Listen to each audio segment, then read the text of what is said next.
বন্ধুরা আজকের আমার এই মটরশুঁটি আলু রেসিপিটি যদি ভালো লেগে থাকে বন্ধুরা একটা লাইক কমেন্ট শেয়ার করতে ভুলবেন না। আসসালামু আলাইকুম সুপ্রিয় দর্শক বন্ধুরা, আজকের আমি মটরশুঁটি আর আলু দিয়ে একদম সিম্পল একটা রেসিপি করে দেখাবো। আপনারা দেখতে থাকুন এটা আমি কিভাবে বানাই। এই রেসিপিটি বানানোর জন্য আমি এখানে 500 গ্রাম আলুকে এইভাবে ডুমো ডুমো করে কেটে ভালো করে ধুয়ে পরিষ্কার করে নিয়েছি, আর নিয়েছি 750 গ্রাম মটরকে ছিলে আমি ধুয়ে পরিষ্কার করে নিয়েছি। আলুগুলো ভাজার জন্য প্রথমে আমি কড়াইতে বেশ কিছুটা পরিমাণে সরিষার তেল দিয়েছি। সরিষার তেল গরম হয়ে গেছে, এবার সেই ডুমো করা আলুগুলো আমি তেলের মধ্যে দিয়ে দিচ্ছি। সাথে যাচ্ছে স্বাদ অনুযায়ী নুনটা দিয়ে আমি এইভাবে আলুগুলোকে একটু নেড়ে চেড়ে নিলাম। নিয়ে আমি ঢাকা দিয়ে ঢেকে আমি এটা লো টু মিডিয়ামে আঁচে দিয়ে আলুগুলো সুন্দর করে এখানে লাল লাল করে ভেজে নেব। ঢাকাটা আমি তুলে নিচ্ছি। এর ফাঁকে কিন্তু আমি ঢাকাটা খুলে বাচ্চারে ভালো করে সুন্দর করে একটু নেড়ে চেড়ে নিয়েছিলাম। আলুগুলো আমি এখানে সুন্দরভাবে নেড়ে চেড়ে লাল লাল করে একটু ভেজে নিয়েছি। এতে করে এই রেসিপির স্বাদ কিন্তু দ্বিগুণ বেড়ে যায়। এখানে আমার আলুটা ভাজা একদম রেডি হয়ে গেছে। এবার আমি তেল থেকে তুলে নেব। একই তেলের মধ্যে আবারও মটরগুলো আমি দিয়ে মটরগুলো একটু সুন্দর করে ভেজে নেব। মটরগুলো দিয়ে দিলাম। এবার আমি মটরের মধ্যে স্বাদ অনুযায়ী নুন দিচ্ছি, দিয়ে আবারও নেড়ে চেড়ে মটরটা আমি এখানে একটু ভেজে নেব। এদিকে আমার মটর ভাজাটা হতে থাক, আর এদিকে একটা একদম সিম্পল মশলা আমি রেসিপির জন্য রেডি করে রেখেছি।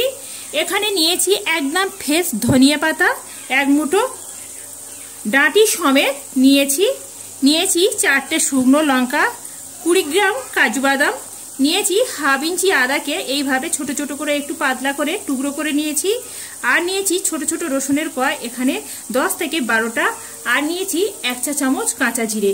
এইগুলো সুন্দর করে একটা মিহি পেস্ট তৈরি করে নেব। মটরগুলোকে সুন্দরভাবে আমি নেড়ে চেড়ে ভেজে নিয়েছি। মটরগুলো ভাজা হয়ে গেছে। এবার আমি মটরটা নামিয়ে নেব। একই কড়ার মধ্যে আবারও অল্প পরিমাণে তেল দিয়েছি। তেল গরম হয়ে গেছে। এখানে 2টো পেঁয়াজকে কুচিয়ে রেখেছিলাম, তেলের মধ্যে দিয়ে পেঁয়াজটা একটু লাল লাল করে ভেজে নেব। পেঁয়াজটা আমি এখানে লাল লাল করে ভেজে নিয়েছি। এবার আগে থেকে যে মশলাগুলো পেস্ট করে রেখেছিলাম এবার আমি এই পেঁয়াজের মধ্যে ঢেলে দিচ্ছি। বন্ধুরা, শীত চলে যাওয়ার আগে এই রেসিপিটা একবার তৈরি করে দেখতে পারেন, খেতে অসম্ভব মজাদার হয়। সমস্ত মশলাটা আমি সুন্দর করে একটু মিনিট সময় নিয়ে কষিয়ে নেব। এখানে আমি আর কিছু দিচ্ছি না, শুধু জাস্ট একটু হলুদ দেব, কারণ এখানে সমস্ত মশলাগুলো আমার এখানে বাটা আছে।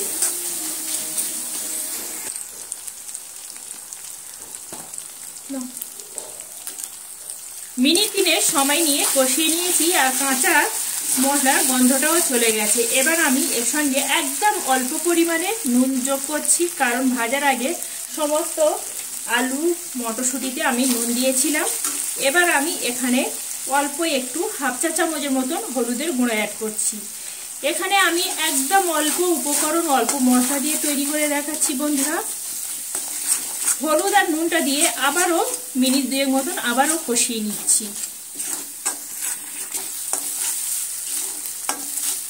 এখানে আমার কষানো হয়ে গেছে। এবার যে নুন দিয়ে আলুটা আমি ভেজে রেখেছিলাম এবার আমি এই মশলার মধ্যে দিয়ে দিলাম, দিয়ে আবারও হালকা হাতে একটু নেড়ে চেড়ে নিচ্ছি। এটাও আবারও আমি সময় নিয়ে একটু কষিয়ে নেব। যত সুন্দরভাবে যে কোনো রেসিপিতে এইভাবে কষিয়ে কষিয়ে করবেন বন্ধুরা, এর স্বাদ কিন্তু দ্বিগুণ বেড়ে যাবে।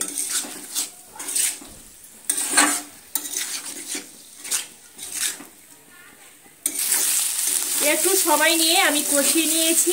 এবার আমি এর সঙ্গে যোগ করব 2টো ছোট ছোট টমেটোকে কেটে রেখেছিলাম ফালি করে, টমেটো 2টো দিয়ে দেবো। এতে বেশি টমেটো দেওয়ার দরকার নেই, আমি এখানে 2টোই টমেটো নিয়েছি, একদম ছোট ছোট দেখে বুঝতে পারছেন।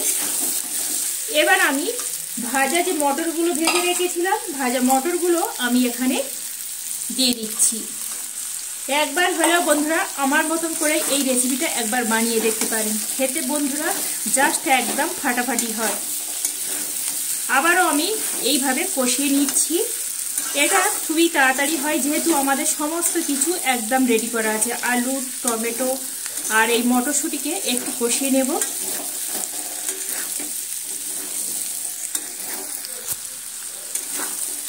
এখানে আমার কষানো হয়ে গেছে আর কড়া থেকে সুন্দরভাবে তেলও ছেড়ে দিয়েছে। এবার আমি এখানে অল্প পরিমাণে একদম পানি দিচ্ছি।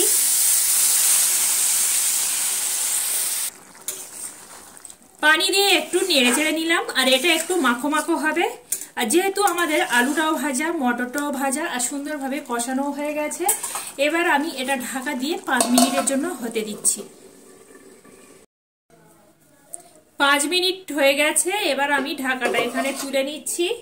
আর দেখতে পাচ্ছেন বন্ধুরা কতটাই লোভনীয় হয়েছে। এবার আমি সবশেষে যোগ করে দিচ্ছি এখানে হাফ চা চামচ জিরা আর মরিচের গুঁড়াটা। এটা অবশ্যই করে দিতে হবে, জিরা আর মরিচের গুঁড়াটা। আবারও আমি এইভাবে একটু নেড়ে চেড়ে নিচ্ছি। নেড়ে চেড়ে নিয়ে আরো 2 মিনিটের জন্য আমি চাপা দিয়ে রেখে দিচ্ছি।